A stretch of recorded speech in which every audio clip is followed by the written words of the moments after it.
Efésios, capítulo de número 2, a partir do verso de número 11, se puder projetar aí o meu slide, aí, o meu PowerPoint, por favor.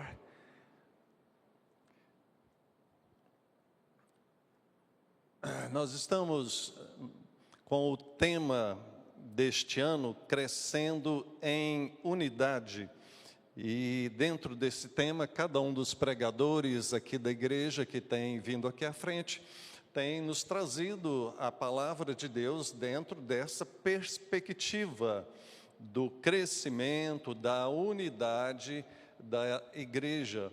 Mas entenda você que a palavra de Deus ela é tão dinâmica que, mesmo direcionada a um tema, ela trabalha individualmente em cada um de nós, em cada um daqueles que a ouvem, dentro da situação daquela pessoa. Então, independente de como esteja você, das suas preocupações, dos seus dilemas, certamente, quando você ouvir a palavra de Deus, o Espírito Santo irá ministrar individualmente a você naquilo que você precisa. É a palavra de Deus viva e eficaz. Se quiser projetar, minha irmã, para os irmãos acompanharem, apenas o verso de número 19, para nossa leitura inicial. O verso de número 19, na Nova Almeida Atualizada, nos diz assim: assim, vocês não são mais estrangeiros e peregrinos, mas concidadãos dos santos e membros da família de Deus. Amém. Queridos, nós iremos trabalhar aqui dos versos 11 até o 22, então mantenha a sua Bíblia aberta, por favor. Nosso tema é de forasteiros a membros da família de Deus. O tema central aqui nessa passagem é a reconciliação que Jesus realizou juntando judeus e gentios nessa nova comunidade, na igreja. Aqui, a partir desse momento, a partir do capítulo 2, verso 11, a carta aos Efésios entra nesse novo bloco, que é da formação da igreja. E é muito legal nós entendermos como era a igreja no Antigo Testamento e como é a igreja a partir do Novo Testamento.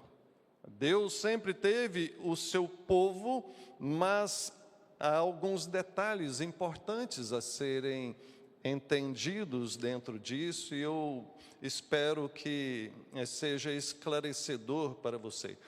Para aquele povo inicial que recebeu essa carta, aos irmãos da igreja que ficava lá na cidade de Éfeso, e também de outras igrejas, quando falamos no início da exposição de Efésios, que essa carta era uma carta circular, direcionada a esses irmãos, mas também a outras comunidades cristãs daquela época. Para todos aqueles que receberam isso, foi algo extraordinário, algo revolucionário, porque até então era visto como o povo de Deus, o povo judeu, o povo de Israel, o povo da aliança do Antigo Testamento. E os demais povos, considerados como gentios, não tinham esse acesso à presença de Jeová, à presença de Deus, o Deus anunciado por aquele povo de Israel. E Jesus vem quebrando tudo isso. Um exemplo claro que serve para nós de ilustração é quando Jesus conta a parábola do bom samaritano. Uma pessoa que não era de Israel e estava ali caído à beira do caminho, e passa autoridades religiosas do povo e ignora aquela pessoa caída, mas vem esse samaritano, alguém que era um gentio, estranho à aliança, aliás, até mais, era considerado como inimigo do povo de Israel, e é justamente esse que ampara, que cuida, que zela.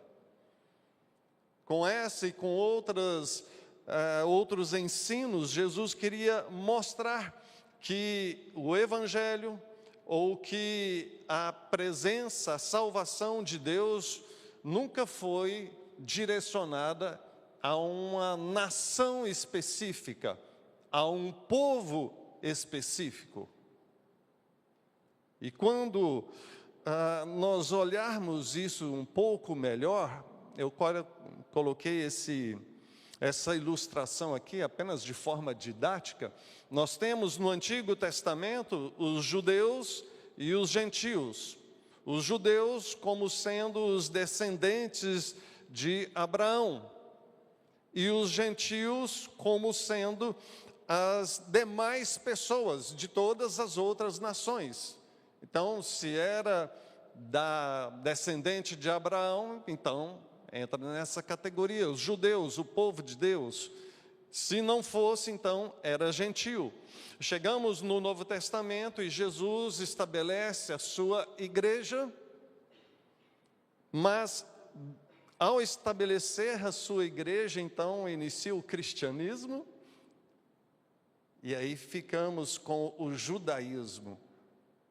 Aqueles que não creram em Jesus, aqueles que, embora herdeiros de toda essa tradição e de todo esse povo, o povo da aliança no Antigo Testamento, eles olham para Jesus, o carpinteiro, e como Asaf pregou domingo passado, não deram honra ao profeta que era da própria terra. Mas esse aí não pode ser o Messias. Rejeitaram a Jesus. E então continuou o judaísmo até hoje e o cristianismo. Na nossa época ainda estamos desta mesma maneira, com aqueles que são crentes, que são pertencentes ao povo de Deus, e os gentios, aqueles que ainda não o são. Essa distinção precisa ser um pouco mais bem esclarecida para nós. Mas entenda que quando você olha para a Escritura, nós temos uma revelação progressiva de quem é Deus, de qual o seu plano redentivo, de qual a sua vontade. E ela vem culminar na pessoa de Jesus. Então, só para esclarecer, quando falamos de judeus, falamos desses descendentes de Abraão. Quando falamos de não-judeus, de gentios, são todos aqueles de outros povos. E Isaías, capítulo 49, verso 6, vai nos mostrar claramente que Deus escolheu a nação de Israel como sendo luz para os gentios. Eles foram agraciados, diz o texto que dentre todos os povos, Deus escolheu eles. Poderia ter escolhido qualquer outro, escolheu aquele povo para se manifestar a eles, e através do testemunho, do bom testemunho deles, eles iriam ser luz para as nações, mostrar quem era Deus, mostrar a vontade de Deus, os desígnios de Deus. Assim como nós hoje, Igreja do Senhor, somos chamados para ser sal e luz neste mundo, para todos aqueles que o Senhor deseja alcançar. Observamos no Antigo Testamento pessoas que não eram judeus, os não-judeus também sendo salvos, assim como Raabe, Ruth, Melquisedeque, alguns ninivitas e assim por diante. Então, entrando no nosso texto, dentro dessa perspectiva do que o Senhor Jesus está fazendo, unificando esses povos, quebrando toda essa barreira, toda essa dificuldade que eles, ao longo da história, foram colocando, ao invés de serem luz e aproximar os gentios, os que não conheciam a Deus, eles passaram a se fechar e rejeitar as demais pessoas. Então, observamos verso de número 11. Portanto, lembrem-se de que no passado vocês eram gentios. Observe, falando a respeito de nós. Diz que no passado vocês eram gentios na carne, chamados incircuncisão por aqueles que se intitulam circuncisão, que é feita na carne por mãos humanas. Naquele tempo vocês estavam sem Cristo, separados da comunidade de Israel e estranhos às alianças da promessa, não tendo esperança e sem Deus no mundo. O quadro é pintado para nós de uma forma muito negativa. Alguém que está perdido, alguém que está separado, alguém que é estranho, alguém que está totalmente sem esperança. E, na verdade, essa é a situação daqueles que não têm a Deus. E assim éramos antes de sermos alcançados pela salvação em Cristo Jesus. E assim o é aqueles que ainda não foram alcançados. Observe alguns detalhes. Ele menciona que assim era chamado, como incircuncisos, aqueles que eram do povo de Israel. Essa rejeição, essa discriminação que eles tinham para com todos os demais. Então, olha, você tem o pedigree, você é do povo de Israel, fala a sua linhagem toda, e eles se orgulhavam em falar toda ela, toda a genealogia, e você observa até os evangelhos começando com isso, falando toda a genealogia de Jesus. Para eles era de suma importância e continua o sendo até hoje, se você for investigar. Mas só que isso trazia uma certa arrogância para eles, porque todos os demais eram como a escória do mundo. Olha, você não pertence a esse povo, você é alguém estranho, você é um incircunciso, Tal como Davi fala diante de Golias, aquele incircunciso filisteu. Essa maneira pejorativa que eles tinham de se referir a todos os demais. Mas saiba que todos aqueles que estavam distantes da comunidade de Israel eram vistos dessa forma. E isso nos inclui, a menos que aqui no nosso meio tenha alguém de nacionalidade comprovadamente israelita. Então, essa grande barreira que foi colocada para eles. Para eles, a circuncisão é o sinal de que eles pertenciam a essa aliança com Deus. E ao olharmos para os benefícios, os privilégios do povo daquela época, em Romanos no capítulo 9, vai mostrar que o povo de Israel, eles eram considerados como filhos, por ter sido escolhido por Deus naquela época. Eles é quem conheciam a glória divina, porque Deus se manifestou a eles. Eles eram os defensores da aliança, porque a aliança de Deus foi revelada a eles no passado. É eles quem receberam a legislação, a lei de Deus foi dada àquele povo através de Moisés, e eram eles também quem tinham os princípios de culto de todo o sistema litúrgico e sacrificial do Antigo Testamento. Todos esses grandes privilégios que foram concedidos a eles, ao passo que aqui em Efésios, nesse capítulo 2, nesse verso 12, já mostra as desvantagens dos gentios. Eles viviam afastados de Cristo, não tinham os privilégios que o povo de Israel tinha, eles não conheciam as promessas da aliança, eles viviam no mundo sem Deus e sem esperança. Sabe, queridos, é algo assim, a situação é colocada de uma maneira tão drástica, mas é nos chamado a lembrarmos disso.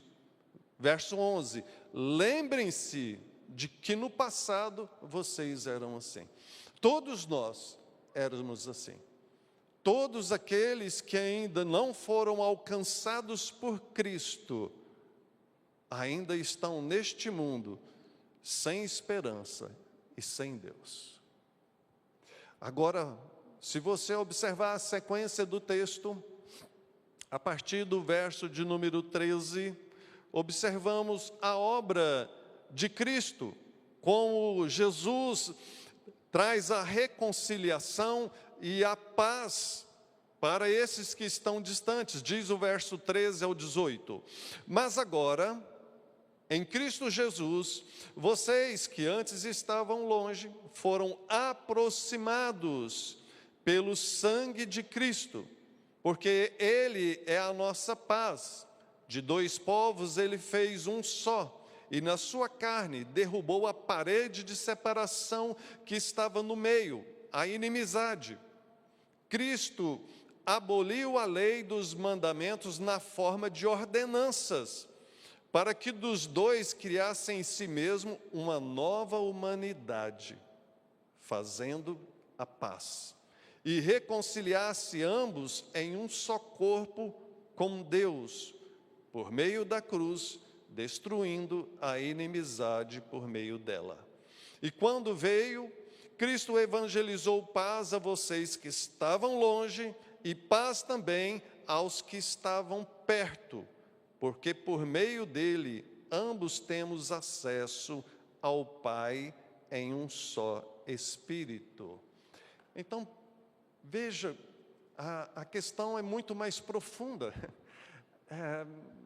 Sim, o Senhor nos salvou, mas quando olhamos o contexto bíblico dessa reconciliação, dessa salvação que chegou até nós, isso só foi possível por causa da grande obra que Jesus realizou.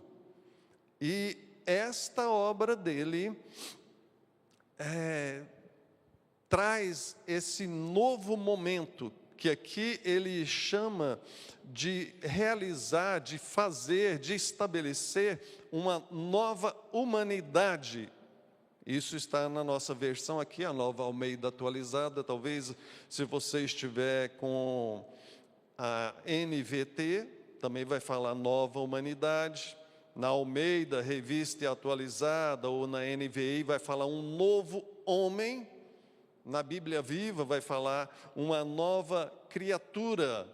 E todas essas expressões trazem a mesma ideia de que é algo novo, um novo povo. Novo não no sentido de um povo que não existisse, mas no termo correto aqui do grego, que é novo em qualidade, em tipo, em essência. Então, lembremos daquele gráfico que eu coloquei no início. No Antigo Testamento, o povo de Israel e os demais. Agora, Jesus quebra essa barreira, essa inimizade que não era para existir, mas acabou existindo, e estabelece a sua igreja Jesus cria a sua igreja. E agora esta igreja, ela não tem uma etnia, ela não tem uma nacionalidade, ela não tem uma bandeira, ela é composta de todos os povos, de qualquer língua, de qualquer nação, todos aqueles que são parte dos eleitos, dos escolhidos, dos chamados e redimidos pelo Senhor Jesus. Ele quebra essa barreira, essa divisão. Ele abre, porque Deus não faz acepção de pessoas. Deus está reunindo o seu povo de todo e qualquer lugar. Perceba que ele diz aqui que fez por meio dele, ambos temos acesso à presença do Senhor. Sabe, queridos, e essa rejeição daquele povo era tão grande que, só por curiosidade, quando pensamos no templo do Antigo Testamento, você que já leu o Antigo Testamento, você lembra do templo aonde era feito os sacrifícios, a adoração, e ali havia o pátio dos gentios e o átrio das mulheres. As mulheres podiam ir só até um determinado lugar, e os gentios, eles também poderiam ir só até um determinado lugar. Dali eles não poderiam passar. Por quê? Porque não eram circuncidados, no caso dos homens, porque não faziam parte desse povo de Deus. E quando olhamos para a obra de Cristo, como, por exemplo, Matthew Henry, comentando sobre esse texto, ele diz que a cruz de Cristo não apenas remove a culpa do pecado, mas também a divisão entre os povos, unindo os eleitos em uma só família. Entre o povo de Deus não pode haver divisões. E embora já estejamos há tanto tempo da obra de Cristo, e tão conhecedores da palavra de Deus, e com tantas igrejas espalhadas, nós ainda somos um povo que vivemos fracionado, pulverizado, divididos entre tantas denominações, entre tantas doutrinas, brigando por conta de tantos detalhes. E não é difícil você encontrar no meio evangélico alguns que não aceitam outros irmãos em Cristo. Eu, particularmente, já fui impedido de participar de uma ceia de uma igreja evangélica, porque não era da mesma denominação que eles. Só os da mesma denominação podem participar da ceia com eles.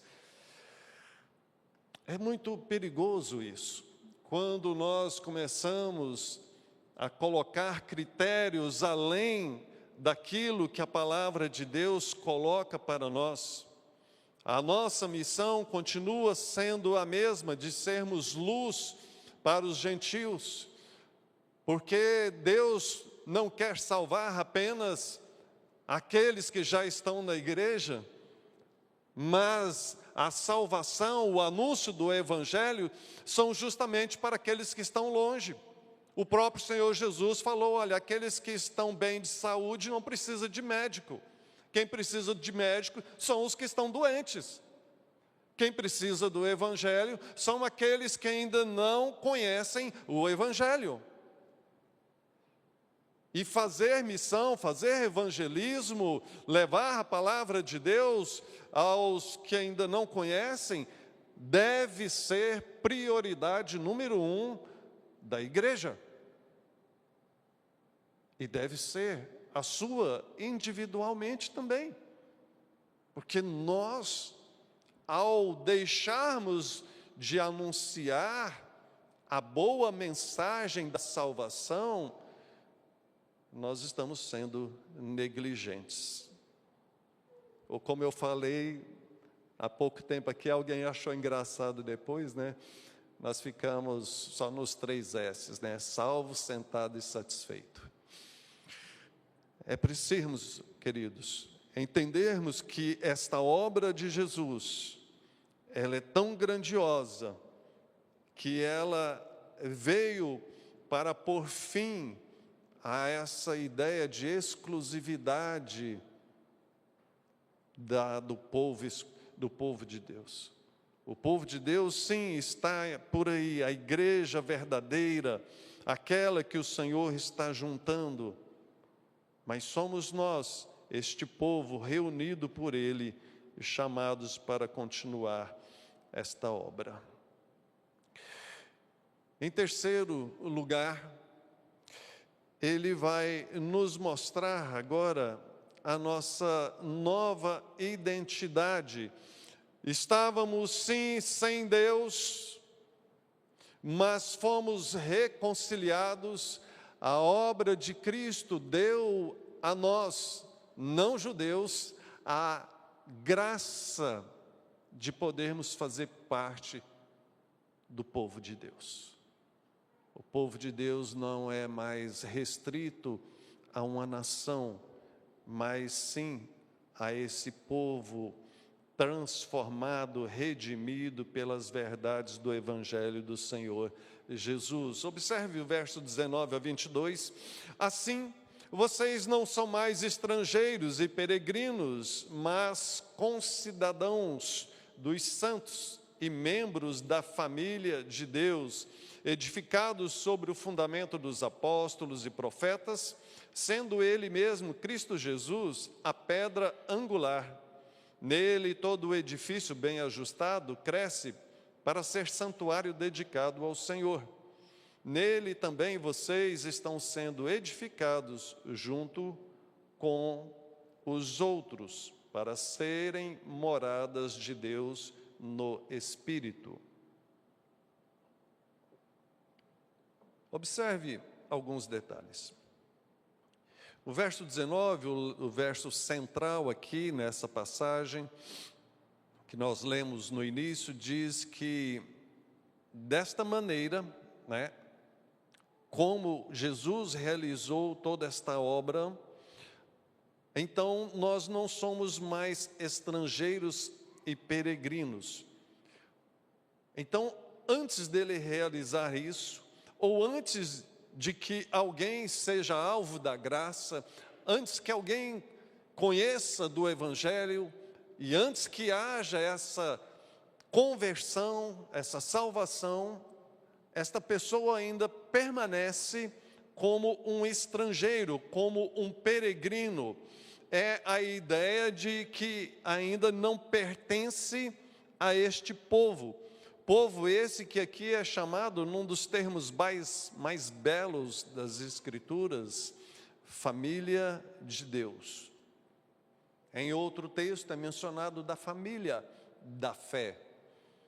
Sabe, queridos, e isso é tão gostoso para nós, olharmos para a igreja não como um lugar de professar uma religião, não um lugar de simplesmente termos atos religiosos, mas de vivermos como uma comunidade, ou ainda mais como uma família. Somos considerados irmãos em Cristo, concidadãos dos santos, membros da família de Deus. Poxa, queridos, isso é maravilhoso, porque neste lugar se torna um lugar de aconchego, um lugar de vida, um lugar de paz, um lugar de unidade, um lugar de amor. Embora por vezes surjam problemas no meio da igreja, talvez você já tenha presenciado alguns, talvez você já tenha se entristecido com problemas dentro da igreja, ainda assim, lembre-se que isso não é a verdade ou a prática comum da igreja. Problemas acontecem dentro das igrejas porque nós, que somos pecadores, estamos aqui. E onde existir, onde estiver uma pessoa, ali estará a possibilidade do pecado se manifestar e isso surgir problemas.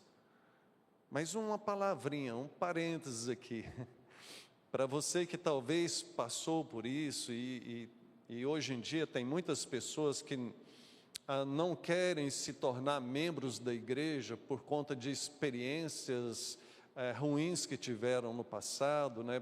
Aqueles que forem assistir esse vídeo depois, se porventura você for um desses que tem mágoa com alguém, com algum pastor, com algum irmão, alguma irmã da igreja, você que é relutante a viver essa vida em comunidade,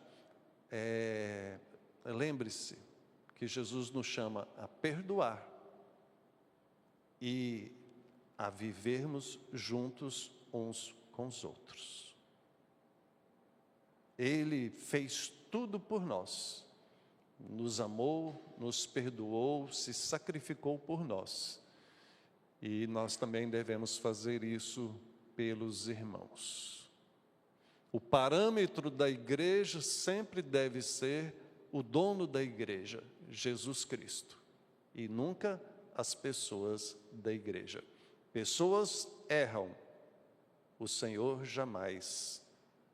Então, voltando aqui para o nosso texto, perceba que ele coloca esse povo, essa família de Deus, que é edificada, é construída sobre esse fundamento dos apóstolos e dos profetas, trazendo aqui a figura dos líderes do Novo e do Antigo Testamento, que foram pessoas usadas por Deus para trazer a palavra, os profetas no Antigo Testamento, que traziam a palavra de Deus para o povo, os apóstolos no Novo Testamento, que também traziam a palavra de Deus, sendo ele mesmo, Jesus, essa pedra angular, a base de toda essa construção, de toda a edificação. Essa pedra angular é aquela que sustenta tudo mais.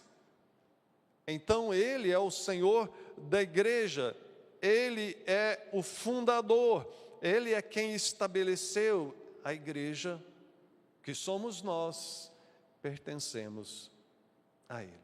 Sem ele, nada do que fazemos teria sentido. Diz o verso 21 que nele todo esse edifício bem ajustado cresce para ser um santuário dedicado ao Senhor, e nele também nós estamos sendo edificados. Perceba a ideia de crescimento, mas um crescimento que é comunitário. Diz aqui o verso 22, junto com os outros. Não é algo isolado, é algo que é construído no poder e na autoridade de Cristo, quando nos unimos nessa missão que Ele mesmo nos concedeu. Diz o final do verso 22, para sermos essa morada no Espírito.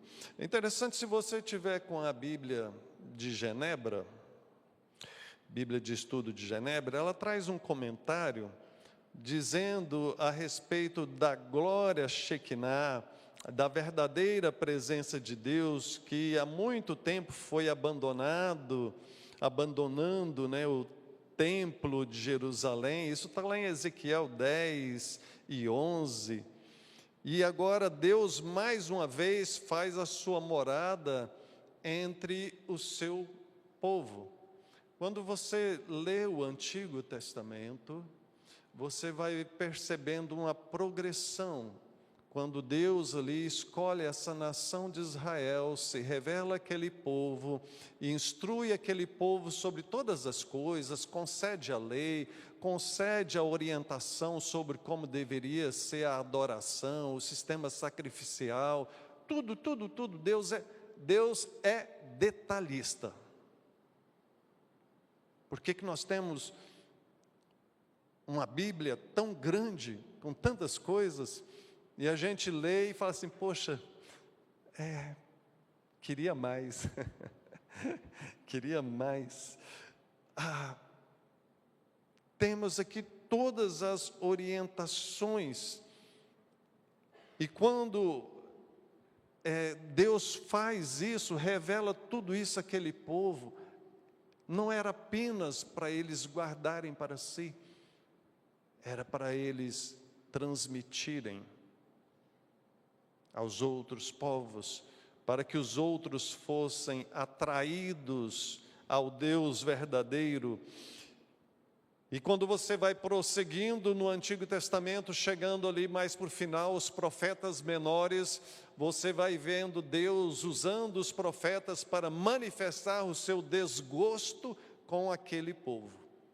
Ao ponto de Deus falar assim, olha, eu não suporto mais os vossos cultos, os vossos sacrifícios, porque vocês estão me adorando, mas as suas mãos estão cheias de sangue, de maldade, de perversidade. E a glória do Senhor, Ezequiel capítulo 10 e 11, então se afasta daquele povo.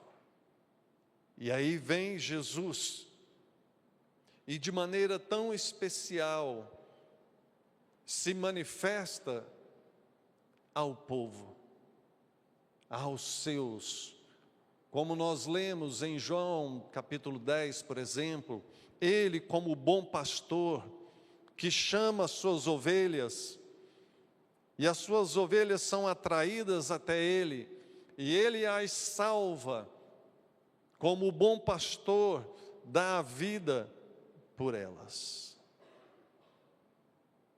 Tudo isso, queridos, para reunir este povo, chamado aqui de família de Deus. Partindo para a nossa conclusão, éramos forasteiros, peregrinos, distantes do Senhor, não conhecíamos. Podemos falar a respeito de nós, podemos falar a respeito dos nossos irmãos, das épocas passadas, desde a época do Novo Testamento, aqueles que eram ignorados, rejeitados, discriminados, pelos que se achavam detentores do acesso à presença de Deus. O Senhor Jesus quebra tudo aquilo e nos inclui, abre a salvação, como sempre foi o plano de Deus, para todos os povos, para todos aqueles que são chamados por Ele. O texto nos mostrou que sem Cristo estávamos separados, estávamos sem esperança, num mundo sem Deus. Ele realiza essa reconciliação e nos inclui na família de Deus. Somos agora povo do Senhor. Essa graça transformadora que nos uniu, que nos juntou. Dentre o povo judeu, na época de Jesus, muitos creram e se entregaram a Jesus, se tornaram discípulos de Jesus. E em todas as épocas, pessoas de outras crenças, de outras religiões, continuam sendo chamadas. Então, nós não enxergamos outras religiões como inimigas do cristianismo, mas como pessoas que carecem de conhecer o verdadeiro Deus, o Senhor e Salvador Jesus Cristo, o único mediador, a única forma de se alcançar a salvação. O nosso olhar não é de barreira, não é de crítica, o nosso olhar é de misericórdia e um olhar focado na missão que temos de proclamar esse Evangelho para que todos aqueles que o Senhor desejar salvar possam conhecer essa verdade que transforma vidas. É um grande privilégio, queridos. E eu gostaria de encerrar trazendo uma aplicação, algo bem prático para a nossa vida. Observe essa foto, essa imagem. O que te chama a atenção nessa imagem?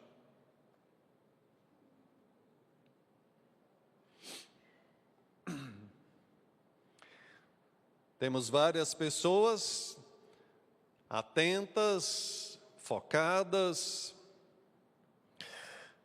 mas tem um ali que esse culto não acaba logo. Desinteressada, entediada. O que eu estou fazendo aqui? Você já viu alguém fazendo isso?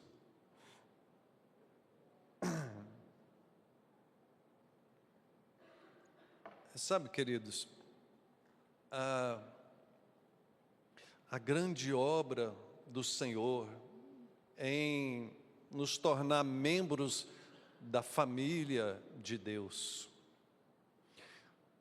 Você que está aqui, você que estiver ouvindo, você é uma pessoa privilegiada. Há muitos lugares no mundo onde as pessoas não têm acesso a uma Bíblia, não têm acesso a uma igreja, não podem fazer uma oração em lugar público. Há muitas pessoas que não têm nem sequer uma pequena porção da Bíblia traduzida na sua própria língua. Há muitas pessoas ali fora, nesse exato momento, num domingo à noite, caindo, bêbados, drogados, se prostituindo, praticando violência e todo tipo de mal, porque elas não conhecem o Senhor Jesus Cristo, a salvação. E eu queria dizer para aqueles que às vezes estão no nosso meio e não valorizam isso, pensar em dois tipos de pessoa. Primeiro, aqueles que nasceram de pais crentes e cresceram já desde pequenos numa igreja evangélica. E essa questão de crescer na igreja gera uma certa displicência da nossa parte. Porque nós começamos a achar isso tudo muito normal e perdemos o senso do sagrado, da importância e da seriedade que é aquilo. Lembre-se que isso daqui não é a extensão da sua casa. Isso aqui é um lugar de adoração. E que isso daqui não é um livro qualquer. Isso aqui é a palavra de Deus. E o que está em jogo aqui, que nós estamos falando, é nada mais, nada menos do que a vida eterna. Então, meu jovem, minha jovem, valorize isso. Porque o fato do seu pai, da sua mãe ser crente, não significa que você o é automaticamente.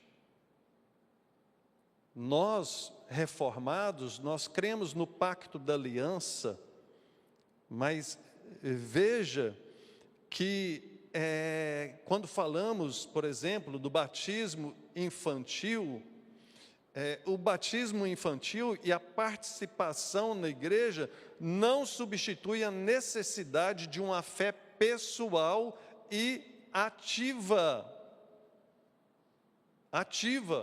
João Calvino chegou ao ponto de dizer: a fé não é uma herança de sangue, mas é um dom que vem de Deus. Nós cremos que os nossos filhos pertencem a Deus. E você, papai, mamãe, que talvez o filho não está muito firme nos caminhos do Senhor, confie em Deus. Confie em Deus, porque é o Senhor quem cuida dos nossos. Mas você, que é jovem, adolescente, entenda que você precisa ter o seu compromisso particular com Deus. É você e Deus. Então faça isso. E segundo, para concluirmos, eu quero falar para aqueles que vivem na igreja também, independente da idade, mas que não assumem um compromisso, um envolvimento maior com a igreja. Será que isso também não seria uma certa falta de entendimento desta grande obra que Deus realizou por você? Será que não é hora de você assumir um compromisso ativo e definitivo, se engajando na obra do Senhor? Para que possamos pensar. Vamos orar? Deus bondoso, nós agradecemos por Tua palavra, Pai. Agradecemos por tudo aquilo que o Senhor já fez na nossa história. Agradecemos porque o Senhor abriu as portas, o Senhor estendeu a tenda, o Senhor quebrou as barreiras que foram colocadas por pessoas para que o Evangelho chegasse até nós, até nossa nação, até nossa cidade, e hoje nós pudéssemos estar aqui reunidos como parte dessa família de Deus e desfrutarmos dos privilégios de conhecer o Senhor, de conhecer a Tua palavra, de podermos Te cultuar, Te adorar. Muito obrigado, Pai, por fazermos parte do Teu povo. Abençoa, Deus, a cada um que ouve essa mensagem e dá a eles esse entendimento e esse compromisso com o Teu reino. Em nome de Jesus, amém. Fiquemos de pé para receber a bênção do Senhor. E agora, meus irmãos, que a graça do nosso Senhor e Salvador Jesus Cristo, o amor de Deus, o nosso eterno Pai, a comunhão, a consolação do Espírito Santo de Deus, seja sobre todos nós e sobre todo o povo de Deus, hoje e sempre. Amém. Amém. Vamos louvar o Senhor com um cântico.